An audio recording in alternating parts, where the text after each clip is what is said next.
Richley, your co-host and producer for the CSMFO podcast. I am joined here by a very, very special guest, Michael Coleman. Michael, thank you so much for joining. Good to be here. So for those that are perhaps hiding under a rock or have not been with CSMFO for very long, would you mind introducing yourself for the CSMFO community? My name is Michael Coleman.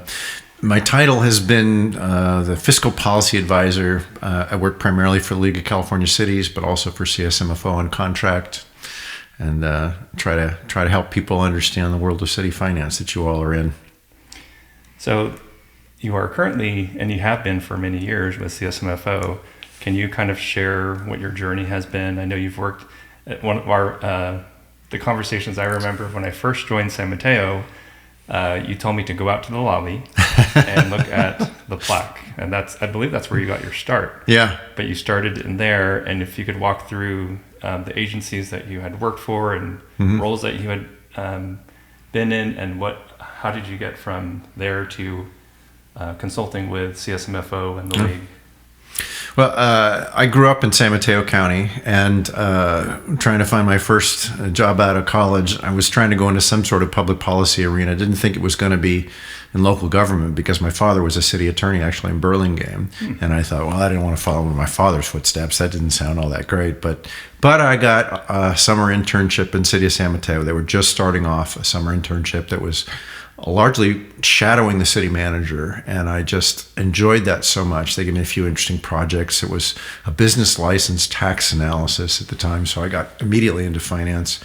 Was working a lot with John DeRusi, who was the CSMFO past president at the time, and was kind of steered me to interest in CSMFO and others, and had some great mentors there. So I ventured off into a career trying to become a city manager up through the ranks, and ended up working in Daly City, Milpitas, moved up to Sacramento when I got married to be closer to my spouse, who was working for the legislative analyst at the time.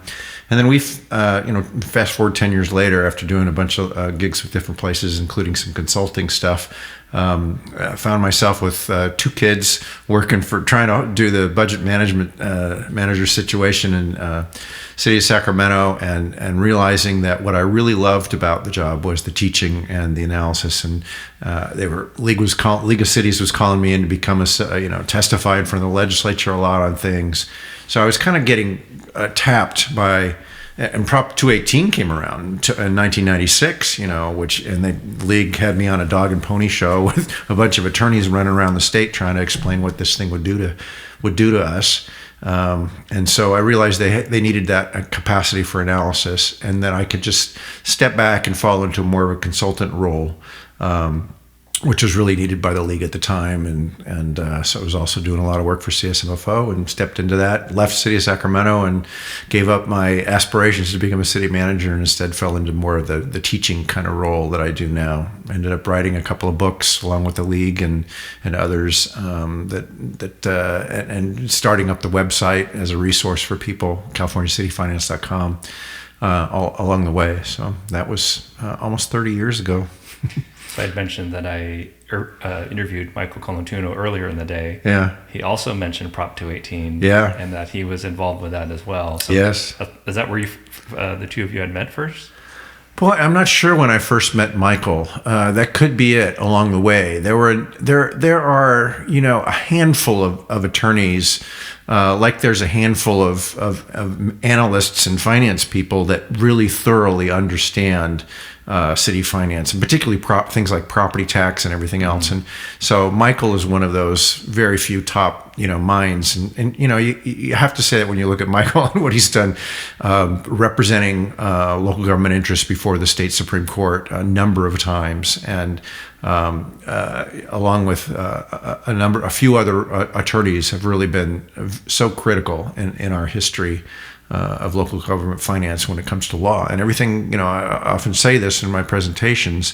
When you're studying and learning about local government finance, you all know this. If you spend even a small amount of time, you're going to find yourself interfacing with the law and with attorneys, because that's where the rules are of the business that we do.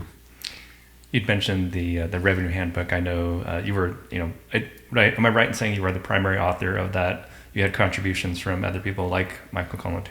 Yeah, the league had done one or two editions of that even before when I first started on in City of San Mateo as an intern. It was one of the first resources that I had, is the publication, a version of that, early versions of that the league did. So when I came on with them as a consultant, one of the things, it was time to do an update, a revision of it. And so I revamped it substantially, and we made it a much more attractive publication. We added more charts and graphs, added a number of different chapters, added some reviewers, really beefed it up to kind of make it even more useful than it was at the time. But my edition first edition was probably the third time that the league had actually done that. And then we have a new one coming out very soon that we've been working on the last year or so. Yeah. You beat me to the punch. Yes. Because I believe the last iteration was 2019. Yeah. Correct? Yeah. So can you give us a preview of what's going to be updated in the newest one?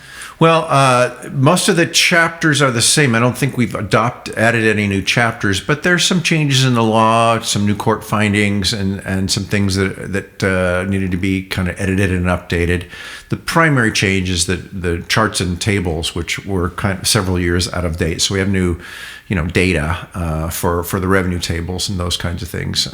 So it'll be fresh and new, and that's all completed. It's going to go to the printer very soon. It's just kind of in the design and publishing stage.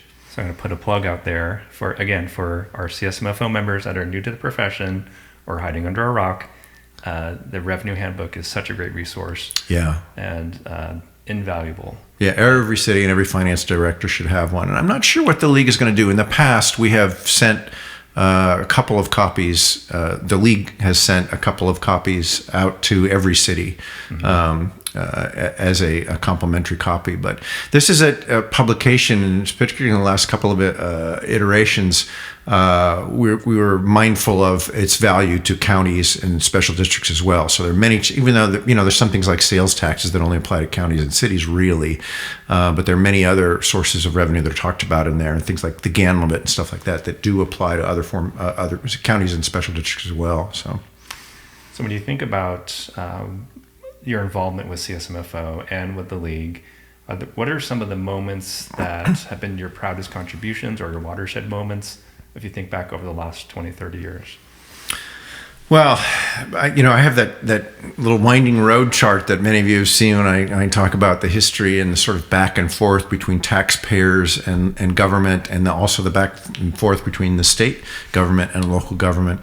We kind of get in the middle there. And so the critical moments since Prop 13, which was really huge, of course, that I can think of, were, of course, the major local government revenue protection measures, like Proposition 1A in 2004. And the way that unfolded was, and the story is told in the Revenue Handbook, so I'll leave that to you all to read there. But it's a compelling story to see how major policy changes made, and it's a story of being ready at the time, of being prepared and having laws written and having developing coalitions and power in the public policy making arena, so that then when the window opened, and at the time that happened to be really the recall of Gray Davis and the election of Arnold Schwarzenegger, a new governor who wanted to cultivate relationships and had a lot of influence early on, especially with the legislature. We had an opportunity to get in there, a measure to get that put on the ballot,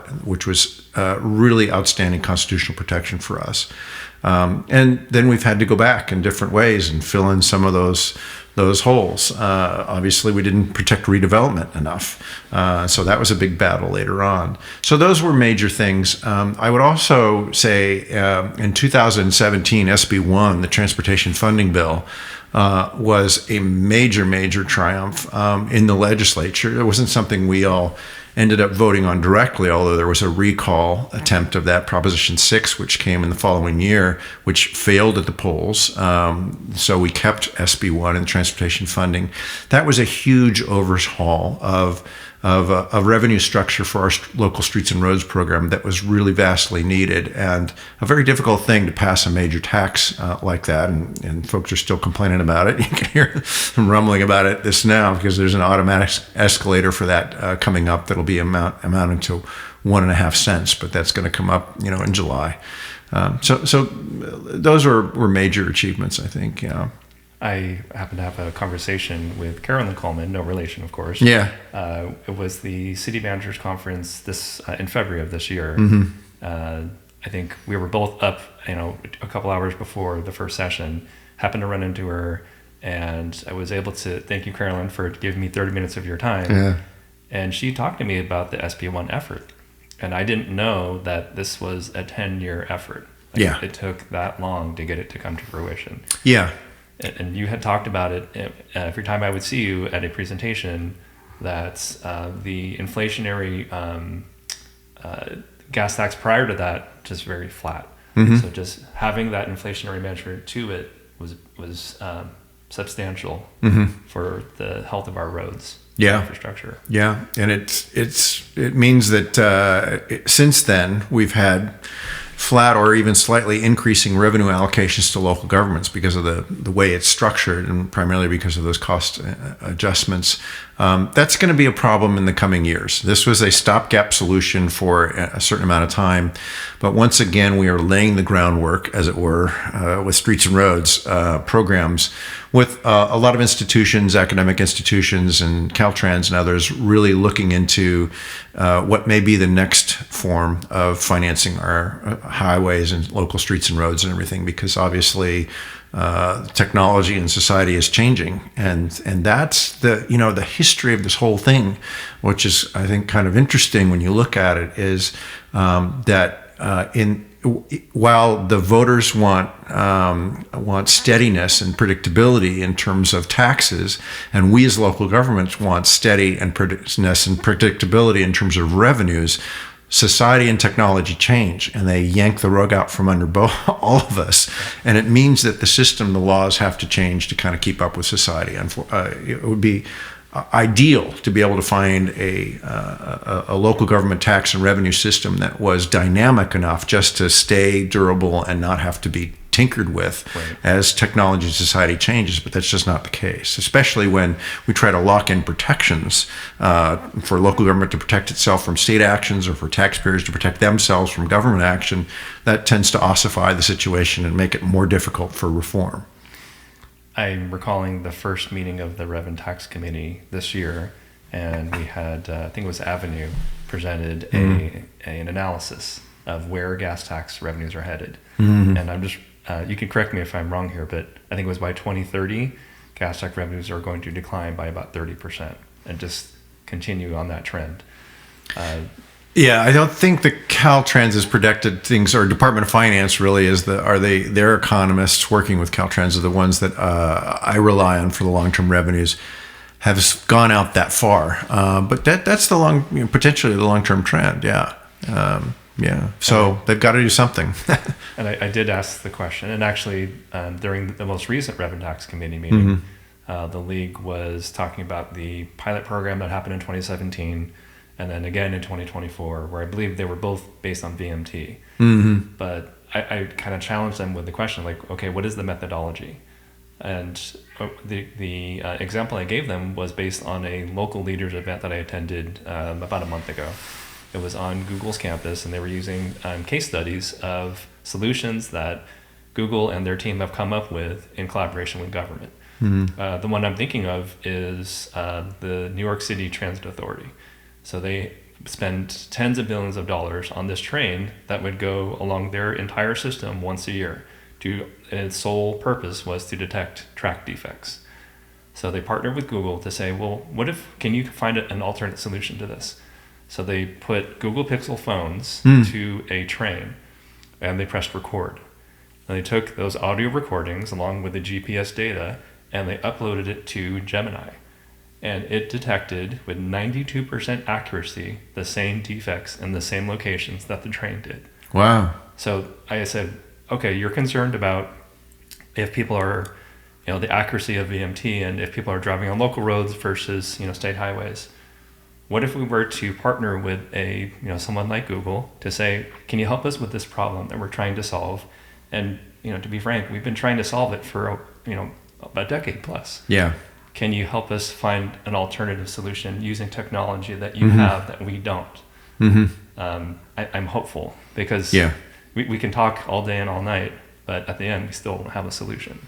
Yeah, there are a number of pilot projects that are out there and have been done with some research. We know what the possibilities are. The science, I think, by the engineers is out there, and the technicians and the academics to figure out the different technology solutions.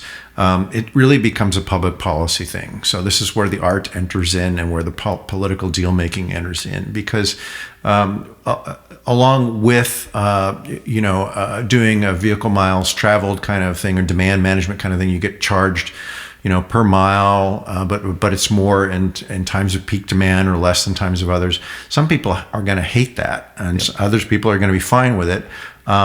I think it's likely that we head into a future where there's a choice, where people that don't want to have where they're driving and how much they're driving at what times tracked by any sort of technology because they're concerned about privacy issues, simply pay for a certain amount of miles per year or pay a flat fee per year to drive as much as they want, which may end up being more, but it'll be based on some kind of weighted average or grossed up average, so that they have a choice. You don't have your privacy concerns, then we address your privacy concerns, but you still pay into the system.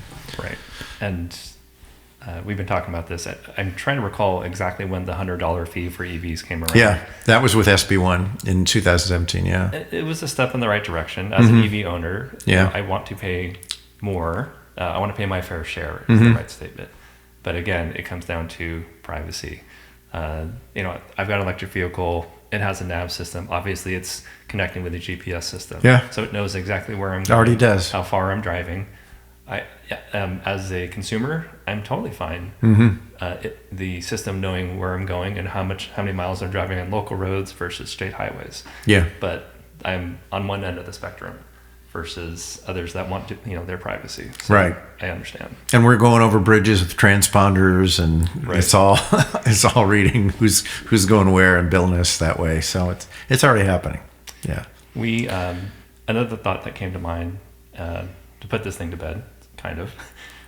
We have an AI that the city subscribes to. I know other cities subscribe to a similar AI, and it's using location-based data from your cell phones. The example, the data that I used was looking at the top 6 locations in the city that are generating sales tax, and where are the consumers coming from their home destination. And it showed that, I won't say the name of the company, but the top sales tax generator in my city, less than 12% are actually from South San Francisco, and the rest the majority are from San Francisco. Yeah. So that didn't quite sell my counsel. It was interesting data nonetheless. Yeah, sure. That I could see, our cell phones serving as a point of data for maybe VMT. But it's the similar argument with the cars. It's just, are you willing to? Which avenue are you willing to provide your data? Yeah. So beyond sales tax, beyond gas tax, there's a lot of debates around Prop 13, ERAF, Prop 172, beyond that. Where do you see the biggest pressure points for California in our intergovernmental revenue system? Wow. Well, it's a changing world right now. There's a lot of uncertainty right now in terms of federal grants and those kind of things. So that's an immediate question. That may only be a question for a couple of years until there's a new Congress, maybe, that will change that, or some of these issues get alleviated with all the threats that are coming to us, particularly in California with regard to federal grants. So it's a changing landscape all the time. We have had long-standing issues with property tax and some of the issues with property tax. There are reform issues with the property tax that I've been working on for decades that are still out there. And some of them are really esoteric. I think they're very consequential, but they're very esoteric. So I'm speaking in particular, there's excess ERAF that folks in San Mateo County deal with that others, say, what is that? I don't have no idea what excess ERAF or insufficient ERAF are, two different things. And, they're unique phenomena that happen in certain areas. But there's also this strong financial disincentive we have with the way we have structured the property tax and the VLF swap for new cities to incorporate. It's something that has been in place for 20 years since we did the VLF swap. and it wasn't fixed then, and I've been trying to get it fixed ever since then. And it's just a little bit of an esoteric issue, so that may still stay out there until there's some pressing need for somewhere to get that fixed. And that affects annexations of unincorporated areas as well. Same kind of issue, which is it's really contrary to good state policy that we have this financial disincentive to annex disadvantaged unincorporated areas that really need better services that cities provide.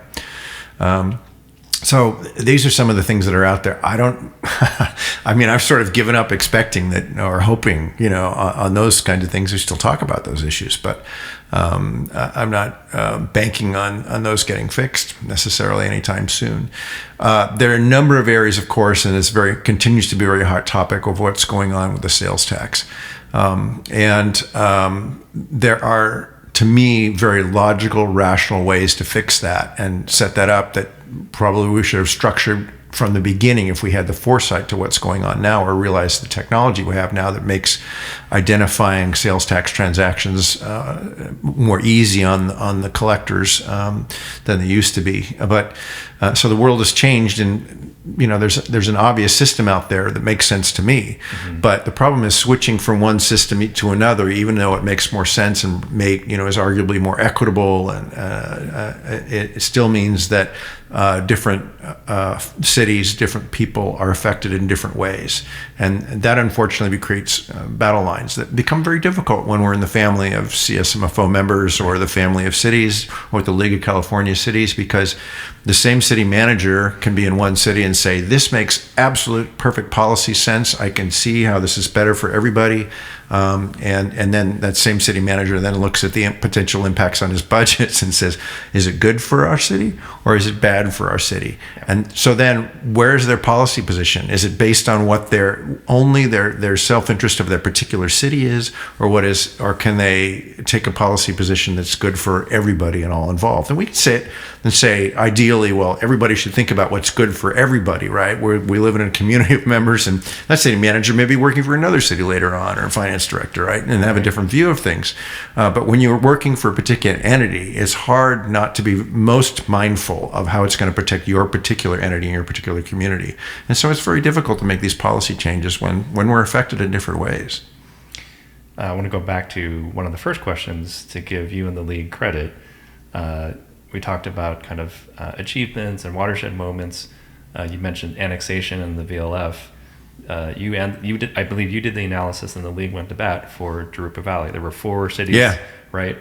And please correct me if I get the story wrong, but the story goes, Jurupa Valley was about to cut the ribbon on becoming incorporated. Yeah. And was it the city manager or the mayor who said, I don't know if we're going to make it because of this VLF issue? Right. Steve Harding was the new city manager of the city of Jurupa Valley there, and had just gotten the word before their ribbon cutting that the legislature had just swept away capriciously all of the remaining VLF that was allocated to cities. And there was a special allocation for the remaining actual VLF, not the VLF swap that's out of property tax, but the remaining VLF that was giving to these 4 cities to keep them afloat and make them fiscally viable. And the legislature, without doing a last minute kind of change to the budget coming out of the Department of Finance, without really thinking about the full consequences, swept the entire thing and put these 4 cities underwater. And a number of cities had done annexations as well, were impacted by that. So for years, we worked to get that thing fixed. And it's another one of these very esoteric kinds of problems that was created that was really difficult to explain and get legislative support for, and sounded very like, well, how many cities are really affected by this? And don't you have your own revenues, cities? Can't you move some money around here or there? Like it's just easy to wave a wand and we can just reallocate money from some grand pool. It just doesn't work that way. So that's another example of where preparation was really key, so that when there was an opportunity to pop the solution in, that we were prepared and managed to get it done. And that was both a political opportunity and a technical opportunity. We had, interestingly enough, we're talking about property tax revenue that's general purpose revenue, or vehicle license fee revenue that's general purpose revenue for cities, right? But the opportunity was actually the transportation one. This is back to SB1 that we were just talking about with the transportation financing thing and the gas tax and all those kinds of things that happened in 2017. And it was very close and a very intense negotiations there. They needed all of the Democratic votes plus to be able to get this thing over the finish line.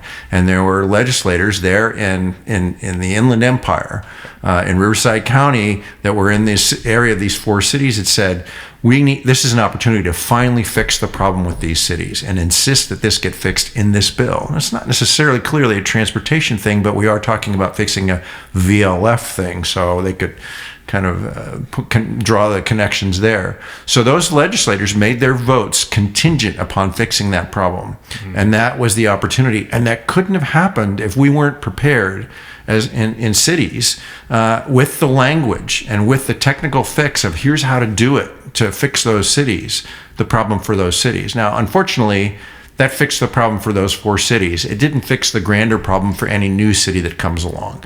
Right. But we do have a sort of a template on how that might work, at least in the future. And we have one new city even since then, actually. Mountain House. That's right. Down in the Central Valley. And they were able to incorporate, despite the fact that they don't get VLF swap like the rest of us do, because of the current system, because they were previously a special district, a community district that had some special taxes in place. And so it was a short step to become a city from there. Okay. But we still do need to fix that problem for them now. Yeah.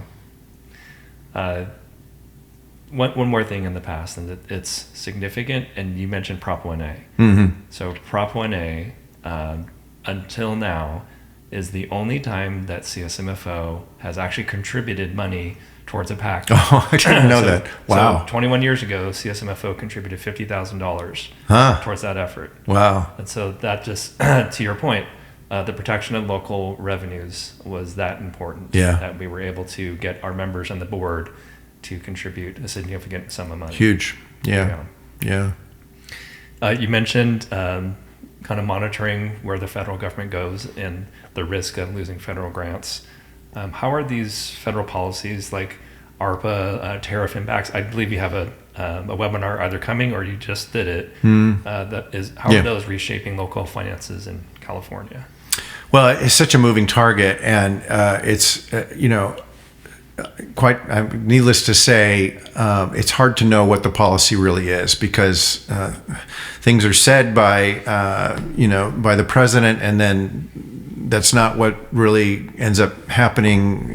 What tweets are not policy, tweets are not executive orders are not necessarily law that's enforceable, and then it's hard to say where Congress is on all these kinds of things, and then the courts are in between saying whether these things are really can be done by the administration without the actions of Congress. Because these are allocations in the budget. All these federal grants we're talking about are in the current budget.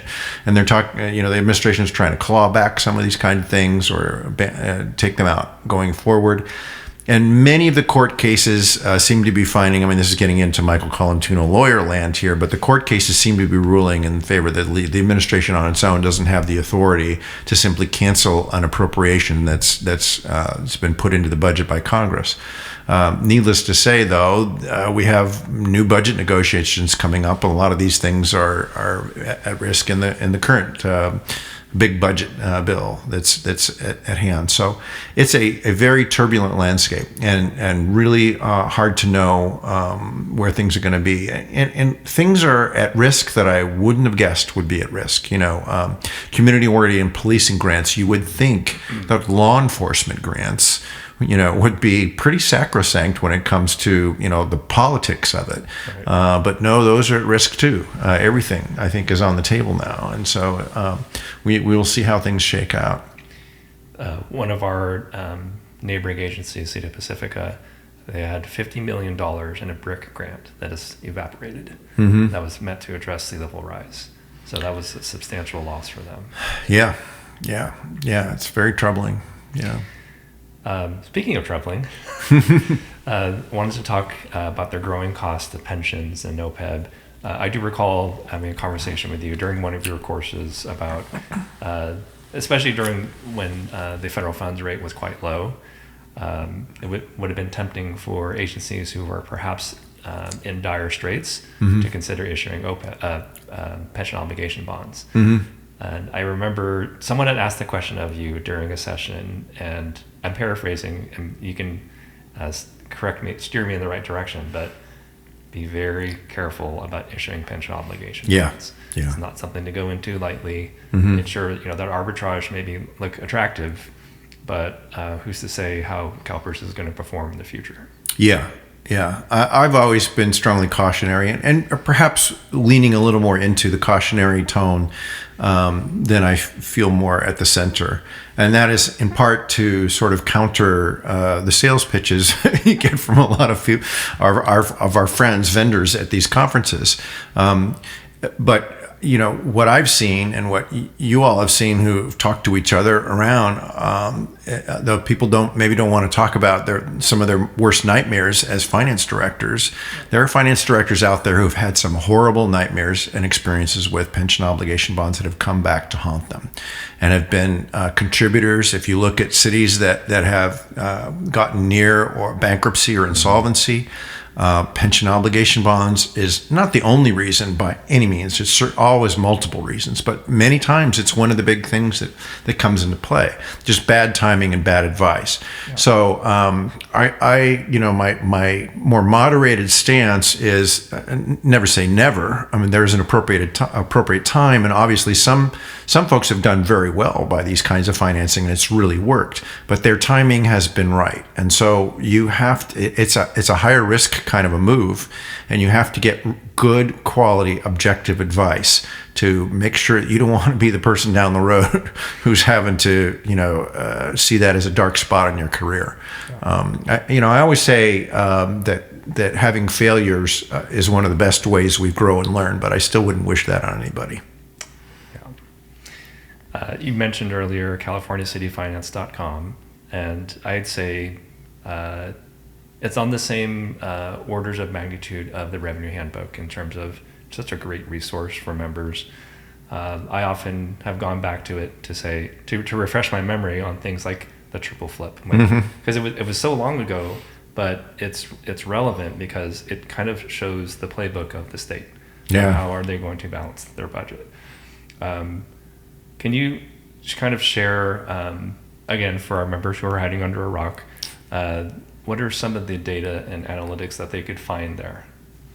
Well, we have in each chapter that deals with all the various revenues that we deal with, particularly in cities, but also counties and special districts. It's pretty thorough for most of the revenues for those agencies as well. Certainly special districts. You've got not only the underlying law and so history and explanations of all these kinds of things, but you've got data tables that show some history of the revenue source and how important it is typically. And then in many cases, lists of tables showing what cities are particularly reliant on that particular revenue. Where there's a lot of variety out there, and it's counties as well, but there's a lot of variety out there among us as to our revenue portfolios. And there are some cities out there that are highly dependent upon business operations tax. Maybe it's because of one particular kind of business. It might be a casino in town that is the bread and butter of that particular city. Right. Other cities are highly dependent on sales tax revenues, and be it, there are a lot of particular breeds of those as well. Some of them might be tourism revenues, some of them might be warehousing or some other source of sales tax revenue. So you can kind of see the diversity and what sorts of cities are particularly reliant on different sources of revenues, and get some ideas about where you might go with some ideas. One of the things that's very common for me, because I have worked in teaching not only finance directors and city managers, but also many times elected officials. I still do training seminars every year for newly elected city council members and local government officials. And a very common question among a newly elected city council member is, tell me about some new revenue source that nobody else has thought of. We're a city that has this, that, and the other thing. Is there some magic bullet for us that we haven't tried? Yeah. And you all get in the same question. What is it that we need to do? Can we do what if we did an income tax here in our city? Which we can't. So one of the things, the values of that Municipal Revenue Sources Handbook is to be able to see all those different choices and to think through, how's this for my particular agency? How valuable is this compared to other kinds of agencies? And is this something we can do a better job? And you'll find time and time again, I think in most cases, that there are some opportunities potentially. Many times it takes a vote of the people or something, or some kind of special procedures. There's some opportunities out there potentially for your city, like a transactions and use tax, potentially, or like shoring up and doing an update of your business operations tax. But more often than not, doing a better job of collecting what you have is the better golden goose than trying to come up with a new revenue source. I'm recalling, I think it was the first pandemic webinar, and you were talking, I won't say the name of the city, but let's just say it's the city where they have the happiest place on earth. To go with that topic of cities that have a heavy concentration of a certain type of tax. Yeah. And you had mentioned a figure, I'm probably going to misquote it, but it was upwards of about $150 to $160 million in TOT. Mm-hmm. And I remember pausing because you said that is their largest revenue source, even more than property tax. Yeah. And I fact checked you. I went to their financial statement. I'm like, that can't be right. Like, oh my gosh. Yeah. And if I'm remembering the order of magnitude, they basically cut it in half. Yeah. To the point where they were considering issuing tax anticipation notes. Yeah. Just to give you one example of a real life city that heavily concentrated in. Yeah. And it's a tourism city. And folks might look at that and say, well, that's, bad policy and bad management because they're so heavily dependent upon one particular type of revenue. I said, no, that's the makeup of the bad policy and management might be that they didn't plan for the risk to that well enough by putting in enough reserves. Mm-hmm. Their reserve policy was way down at 10 or 15% because that's the GFOA standard, which it isn't anyway, which is, any of you have heard me talk, that this bonehead idea of we set reserves at 10 or 15% because that's the standard without thinking through a policy for reserves that's based on an assessment of what your local agency's unique risk is. Right. That agency has a unique risk because they're so highly dependent upon one particular industry, right? And so they can justify a much higher level of reserves. Well, they had a council that was that wanted to find ways to save on the budget and lower taxes potentially if possible and everything. So they really squeezed down those reserves and they put themselves in a risk situation they didn't need to be in. There are many other cities in this state among us that can justify with a policy justification, I think, reserve levels that are more in the 40 to 50% neighborhood because they have high levels of risk, either natural disaster or revenue volatility or loss of one particular business or industry that could really put them under. This comes up from time to time with my council and previous councils when they bring up the GFOA reserve policy. Yeah. They said, well, it says, 10, 15%. And I said, you're missing 3 keywords at a minimum, right? So that is not the ceiling, that is the floor. Yeah, it's a floor, and I would say even though I do know cities that have even gone below that with some justification by putting a large amount of revenue into their CIP from the general fund, say, that can be easily withdrawn at mid-year or at some point if they they just suspend a bunch of projects. And be careful about obligations. So it can be managed with some justification in a very stable situation as well. But GFOA has also qualified that with a number of, Shane Kavanaugh has done some great work in this area and qualified that standard by saying, again, a proper risk analysis is what every agency needs to do. So we've kind of spent some time looking at revenue sources and composition, reserve requirements. What are some of your top red flag indicators in municipal finance that you believe every finance officer should watch? Oh, wow. There's so many. There's so many. I think, the great challenge for you all as finance directors is navigating the internal politics of an agency, particularly when you have really strongly willed department heads who have believe they have a lot of political cachet and don't have a respect for finance and budget, to realize that you're just trying to make sure that you keep them financially whole, and they're part of the protection and the sustainability there. So that if they try to hide things in the budget or not come up with an honest integrity budget proposal for you when you're asking them to go through a budget process and you need to find some reductions, and they're not, they're pulling the Washington Monument strategy or something and being difficult with that. That's a difficult environment to work with. I think one of the areas that I haven't had to get into too much, which is a red flag for a lot of folks too, is just policies and procedures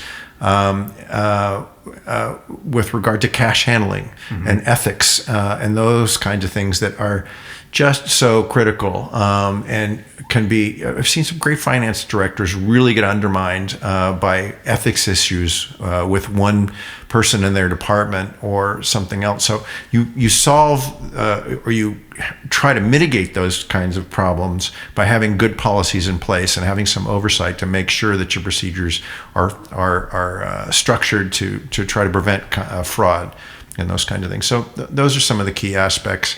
I think they're really doing a good long-range financial plan. I tend to come back to those kind of things. If you're going to do our municipal financial health diagnostic tool, and there's a version for counties, there's a version for special districts out there on the tool, everybody should look through that.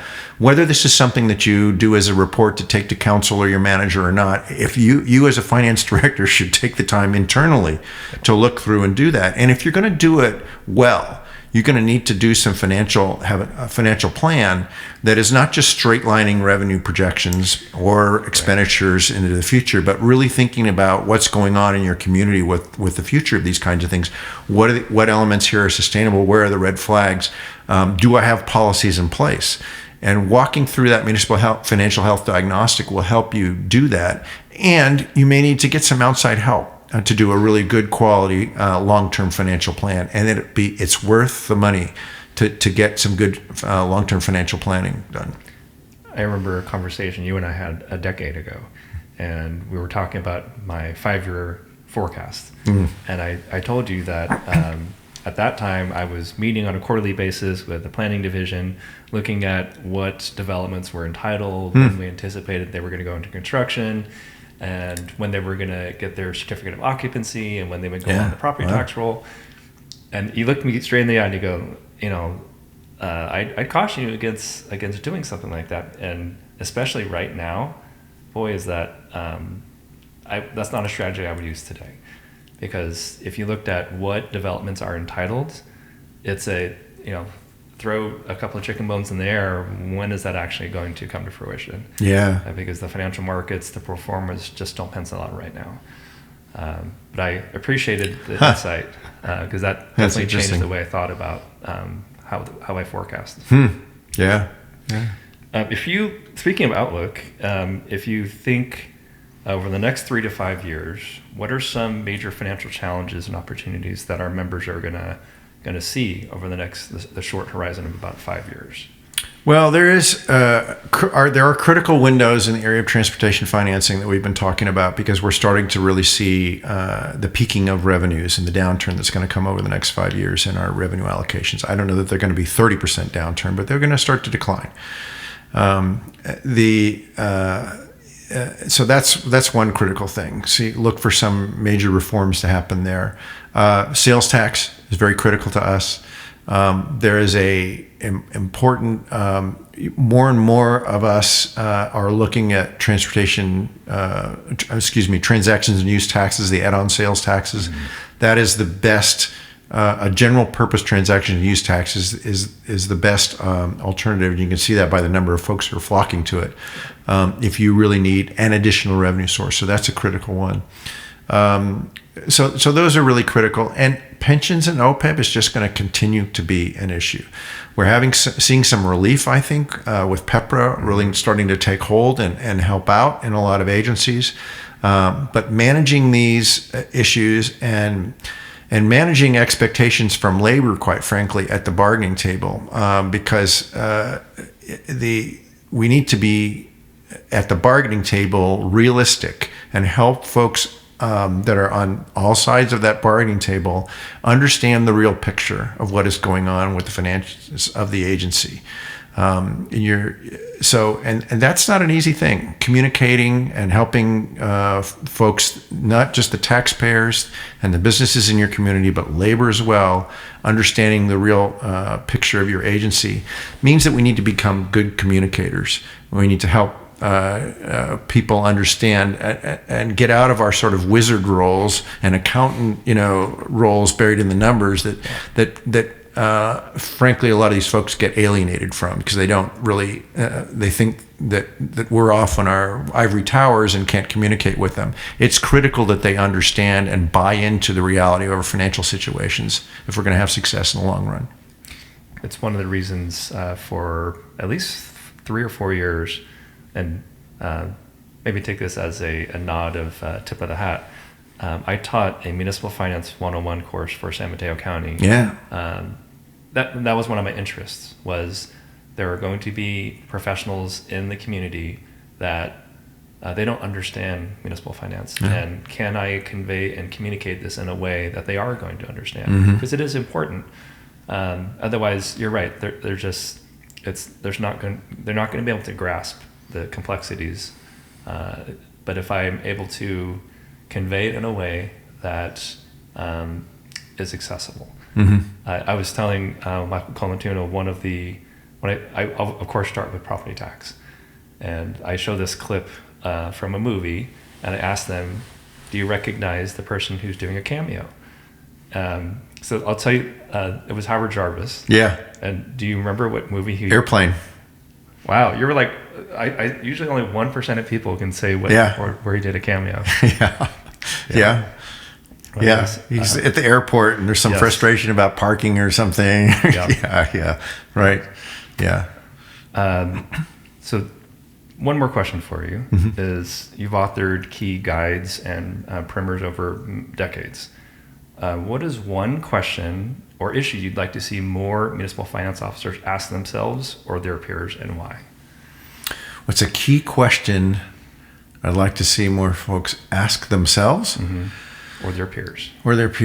Oh, well, I'll fall back on this. This is sort of an enduring philosophy more widely on a personal level, I think, for me. And it's one I've talked about. I youth leadership program here in town and everything. It's one of the key concepts I tried to convey toward these young people that we're working with, unhoused individuals in some of our shelters. And that is the dual concept of judgment and wonder. So we cannot navigate this world without making labels, about identifying things. Oh, that's the curb of the street. I need to step over here. You have to label things and understand where you are. That's how we identify things, right? The structures of things. But we also need to question all of our assumptions and make sure that we're really seeing what is truly out there, and that we're not being deceived in some way, or not allowing our biases and prejudgments to deceive us in some way, and not giving the situation before us the opportunity to really to give us a new opportunity to see something differently. So my answer to that is to encourage people just to always hold gently their judgments about things, and the sense of knowing, which is really important, having a confidence and a sense of being able to understand what you're working with a healthy sense of doubt, with a healthy sense of questioning. And an important, more positive way to phrase that I like is wonder, curiosity. What is it here that I haven't seen before that presents a new opportunity? Or is this an assumption I've been making about the situation that has now changed because the world has moved under me and now things are different? So my advice would be to hold those dual virtues of judgment and wonder together. Hold those judgments lightly and carry with you a healthy sense of curiosity. Words of wisdom from Michael Coleman. I want to thank you for letting me interview you in your own home, but just sharing your wisdom with our members for decades, and taking some time and letting me interview for the podcast. So until the next time, I look forward to continuing to get to reach out, ask you questions, and you sharing that knowledge with our members. Thanks, Rich. My pleasure. Take care.